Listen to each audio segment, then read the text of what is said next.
This is Jim Simons. He built Renaissance Technologies, a hedge fund that returned 66% per year for 30 years on average. He was dubbed the Quant King, and I've watched 10 plus hours and probably close to near 100 hours of all his public talks and pretty much everything about him. Here are his most powerful lessons that made him $30 billion.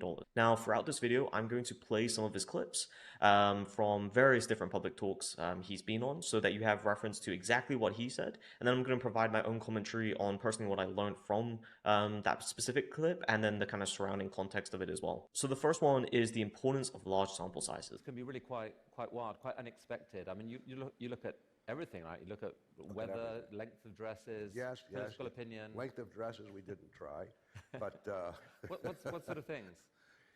well, everything. I mean, everything is grist for the mill except hem lengths. I have to say, weather, annual reports, monthly, quarterly reports, the historic data itself, volumes, you name it, whatever there is. We take in terabytes of data a day and store it away and massage it and get it ready for analysis.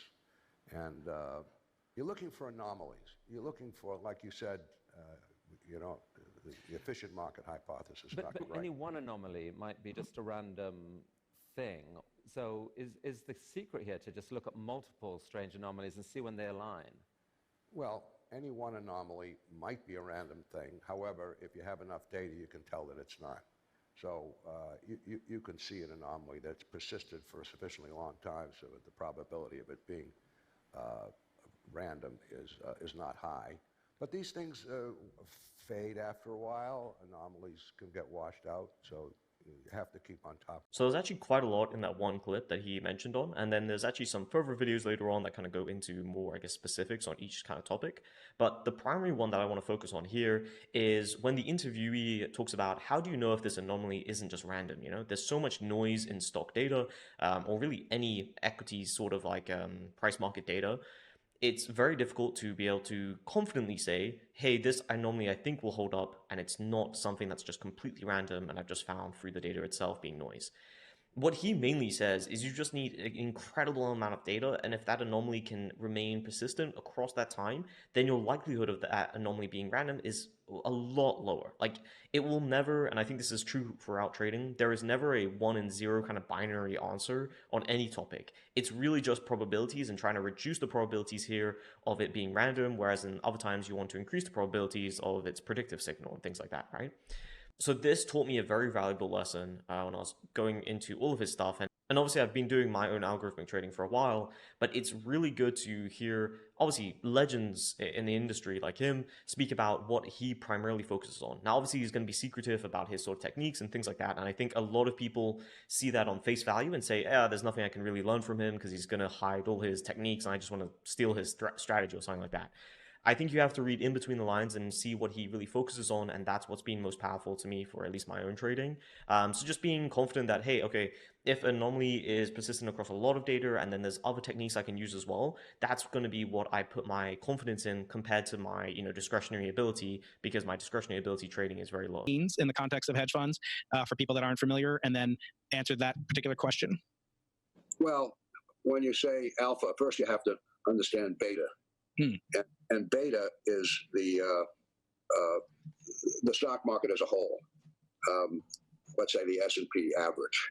So you could just invest in that, and you would be 100% beta.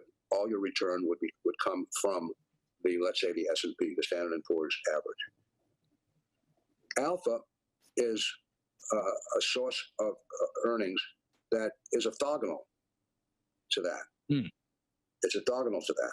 And so that's alpha.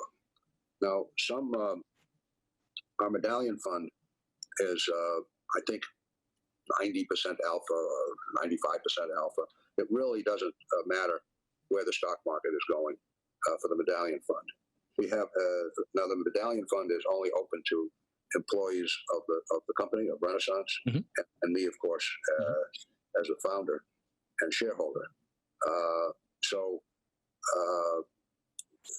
And we have some publicly available funds which do have some beta. They're not 100% alpha, but of course they don't do as well. So this clip is really basic. It's just him explaining the meaning of alpha. And as he already explains, that beta is primarily what the actual stock market returns, and anything above that really, or different to that, is what you can count as alpha. This is important to understand on a fundamental level when you're trying to, do your own trading strategies and things like that. But there is also a really good thing that he mentions. Now, sadly for at least Renaissance Technologies, a lot of their funds that did include more beta compared to the Medallion Fund really underperformed most years. However, it is important to note that having some beta in a particular portfolio could be advantageous, because if it's just pure alpha, then obviously there's no correlation to the market, which is good because you could really out return it. But it also means you could go into a steep drawdown or things like that, underperforming the market just because there's no correlation to the actual market itself. So there's a couple things there that you can build however you want your portfolio of trading strategies and things like that. But I just thought it's awesome to hear the actual definition from the legend himself. Ahead of everybody, to hire the best possible people. And the research goes on all the time. We're doing research, trying to find new predictive signals. New predictive signals, for example, that's a big example. So a signal is, well, you know what a signal is. It tells you a predictive signal is a signal that tells you what's going to happen. With some probability of, right. With a probability greater than a half. And the more of these signals that you have, and independent, they're not correlated with each other. If they're highly correlated, it's really just one signal. But the more you have, the better. And we have, I won't even say the number, and I'm not sure what it is, but it's a very large number. So this clip brings back to the holy grail so much in trading, and I guess in asset management as well, which is primarily diversification. And a key part of it is the uncorrelated nature between either those assets or trading strategies. So he's obviously saying you need a lot of those sort of signals to be able to build a well diversified portfolio, which you're also going to get way better risk-adjusted returns because you probably have a very good mix within that portfolio, which can negate the risks of other strategies within it. He's also talking about the constant need for research to find these predictive signals. I think he'll touch on a bit later as well, saying how a lot of these signals do decay over time, and there's always going to be a constant inflow of new ideas you need to look into and research. And that's primarily why, even though I have my 8+, give or take, algorithmic strategies running already, I'm constantly looking into new ideas, testing out new strategies. And that's also why I created Quidium, which is kind of like a research lab where I publish some papers to a group of traders that are sort of interested of my own ideas looking into strategies. And I use all the different robustness kind of techniques like Monte Carlo, parameter sensitivity, out of sample, walk forward optimization, all those sort of things to really do a deep dive into that particular strategy idea. And most of them are quite simple ideas, give or take. I would say probably this is the only exception with Jim Simons, is he never really touches on simple being better than complex. Other thought leaders kind of like in the space do touch upon it a bit, but I think like they do use very complex, probably machine learning, as he's mentioned previously. The only kind of tell I think I've ever heard on a public talk of his is him saying the most complex part of the Medallion Fund was the research into historical costs and those sort of calculations for not moving the market and things like that, which make complete sense, especially when I've been doing strategies with other traders and I've been coding them for them. That's definitely always been the hardest part, is computing. If someone's trading a lot of size, it's very difficult, and that's sort of where the most complex parts normally of historical backtesting or modeling those strategies come from. Compared to the actual strategy itself, most of the time, at least for me, I've seen simple strategies perform the best. And that's how Tesla can look and find, in principle, hopefully that someone's not a pedestrian but a stoplight. Is it a black box can come up as saying this is what you should do, but it never tells you why you should do it.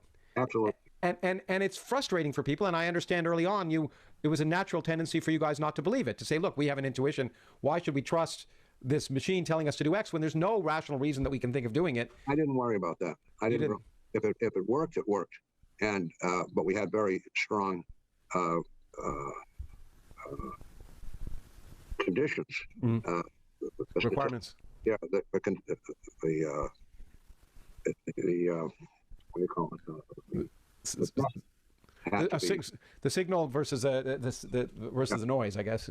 Predictive signals, predictive signals, and they have to have enough statistical significance to put them into the system. And they're tested all the time. Sometimes the signal disappears after a while, so you take it out of the system. Now, this I got to say is very impressive. Personally, for me, I don't like using black box models. I don't think I've kind of gotten to that level of sophistication within my own kind of portfolio of algorithmic trading strategies to where I'm comfortable using black box models. He's obviously saying here that he never really had an issue with running them and trusting the outputs of those black box models. Now, obviously, he was saying that it has to have statistically significant results, and he's done a lot of testing around them. But it is a whole different ballgame when you are having to trade something you have no fundamental understanding of what it's doing or why it's doing it. A lot of the times when I'm creating strategies, I'm thinking about the different strategy types. So trend following, mean reversion, arbitrage, all those sort of things, where I understand the principles of those types, and then I'm creating strategies around those sort of principles, and then I'm putting that all into a portfolio. So I got to say, the main motto, at least I got out of this, was just have full conviction in your models and be very confident on them. Whether, as in this case, he's saying he's very confident in the statistical significance of them. For me, I'm very confident in the backtesting and the kind of robustness techniques I put into them and the sample size. But obviously, if you're going to be using black box models as well, you're going to need to kind of take the same trade of being very confident on the outputs itself. And you're going to have to find some way of putting your confidence into them via, X thing that you have done, whether it be that they are very statistically significant, etc. If you're going to trade using models, you just slavishly use the models. You do whatever the hell it says, no matter how smart or dumb you might think it is at that moment. And that turned out to be a wonderful decision. Personally, this is my favorite short clip of him where he just says you need to be slavishly sticking to your models. I think this is just so true. When I see a lot of traders trade systematic strategies in quotes, I see them change it maybe 2 weeks later. And I'm like, it's not really a systematic strategy if you're changing it every 2 weeks, give or take. You really do need to trust the outputs of your strategy to be able to let them run for a long enough period of time where you have a good amount of data to say, okay, this strategy is no longer working, or this strategy might need to be adjusted because of this. Now, there's always exceptions, there's always nuances here. If the market drastically changes overnight, then yes, potentially you'll have to change your strategies anyway, even if it's been a very short period of time. But if you're going to have confidence in anything of someone saying, don't, overchange your models, I think this is the perfect clip for it. Investing firms say, oh, they have models. And what they typically mean is, we have a model and it advises the trader what to do, and if he likes the advice, he'll take it, and if he doesn't like the advice, he won't take it. Well, you can't, that's not science. You can't simulate how you would do. How were you feeling when you got out of bed, 13 years ago when you're looking at historical simulation? This is going to be probably my second top favorite clip of him ever. Him basically just explaining the brutal fact that if you're going to be trading discretionary, stick to trading discretionary. If you're going to be more systematic, then you have to be able to stick to it and have really robust criteria that you can actually backtest and model over. You're never going to be able to manually backtest something over 10, 20 years of data and never fall victim to cognitive biases when you're doing that manual backtesting. You need to have strict criteria that you can put into code and actually backtest it like that. It's just really not possible to simulate how a human is going to make a decision, 5 years ago, and that would actually be consistent to how it is today. It's just not very realistic, and as he says, it's just not science. Now, if you need a team of quant developers who can actually properly backtest and automate your strategies, feel free to click the link in my description. It'll take you to unbiasedtrading.info. It's a small agency I run where we work with traders to either backtest those strategy ideas or automate them on a variety of different platforms. We're pretty much coders that also trade ourselves, so we can understand your lingo and understand your strategies and even help you quantify them so that we can automate them through code. The important thing that we do is have an open atmosphere. So my belief is the best way to conduct research on a broad scale is to make sure, as much as possible, that everybody knows what everybody else is doing, at least as quickly as possible. Sometimes you get an idea, you want to keep it to yourself for a little while, you don't want to look like an idiot, but the sooner the better. Start talking to other people about what you're doing, because that's what will stimulate things the fastest. No compartmentalization. No, we don't have any little groups that say, this is our system, and we developed it, and you run it, and we get paid based on that. So none of that. Everybody meets once a week. All the researchers meet. Any new idea gets brought up, discussed, vetted, and hopefully put into production. Now, while we aren't like Jim Simons, where we can hire tons of PhDs, or at least not most retail traders, I do really believe in that sense of collaboration. I do think it's important to try and find, I think what most people call them is like a pod, which is maybe a couple traders that maybe trade similar to you or maybe a bit different as well. So you can get different perspectives on strategy ideas, trades, all these sort of things. Personally, for me, I've been super lucky and blessed that I've built this Twitter following and I'm now able to connect with amazing traders that are 10 times better than me and trade 10 times bigger size than me.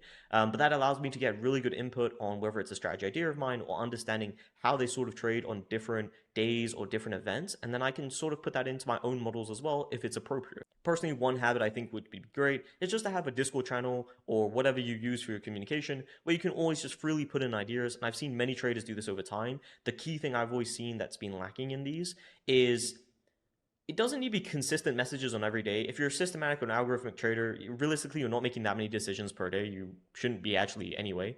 But it is useful to have that conscious thing where maybe once a week you come up with an idea and put it in the chat and have people discuss what you think about it, as he kind of did with his like weekly meetings and daily meetings for new strategy ideas that maybe they would vet and then put into production.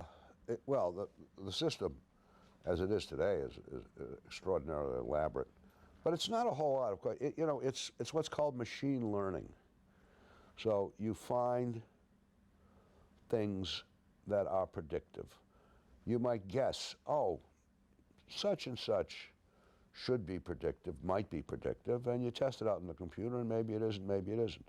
You test it out on long-term historical data and price data and other things, and then you add to the system this if it works, and if it doesn't, you throw it out. So there aren't elaborate equations, at least not for the prediction part. But the prediction part is not the only part. You have to know what your costs are when you trade. You're going to move the market when you trade. Now, the average person will buy 200 shares of something, and he's not going to move the market at all because it's too small. But if you want to buy 200,000 shares, you're going to push the price. How much are you going to push the price? How are you going to, are you going to push it so far that you can't make any money because you've distorted things so much? So you have to understand costs, and that's something that... So this was the clip I was referencing earlier in this video about him saying the most complex part was around the estimation of costs, historically and modeling them out. And especially when you deploy the strategies, you really need to have a good, solid understanding of how those costs might implement your strategy.